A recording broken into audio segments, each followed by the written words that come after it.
আসসালামু আলাইকুম গাইস, বরাবর নিয়ে আরেকটি ভিডিও নিয়ে আসলাম। এখন বর্তমান রয়েছে আমি ঢাকা বিমানবন্দর রেল স্টেশনে। যেহেতু আমার বাসা ইসিবি চত্বর থেকে সন্নিকটে হচ্ছে ঢাকা বিমানবন্দর রেল স্টেশন, আর কমলাপুর একটু দূরে হয়ে যায়, যার কারণে আমি যাতায়াতটা সহজে ঢাকা রেল স্টেশন বিমানবন্দর থেকে করি। বাই দ্য ওয়ে, এখন যে ট্রেনটি ঢুকেছে এটা হচ্ছে সিলেট অভিমুখী পারাবত এক্সপ্রেস। এটা সিলেট হয়ে যায়। আর আমার যে ট্রেনটি সেটা হচ্ছে নীলসাগর এক্সপ্রেস। এটা হচ্ছে সঠিক টাইম হচ্ছে 7:15 ঢাকা বিমানবন্দর থেকে।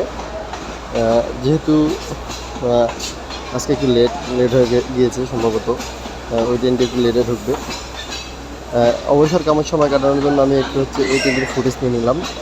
আর আপনাদের জন্য হচ্ছে একটা গুড নিউজ, আমি হচ্ছে ঢাকা থেকে সৈয়দপুর কীভাবে কী আসলাম, কীভাবে কী গেলাম, সবগুলো ফুটেজ আমি আপনাদেরকে একটা ব্লগ আকারে দিয়ে দিব।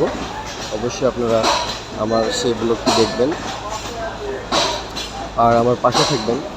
যেহেতু আমি হচ্ছে সোশ্যাল প্ল্যাটফর্মে কাজ করতে ইচ্ছুক বা কাজ করতেছি, অবশ্যই আপনারা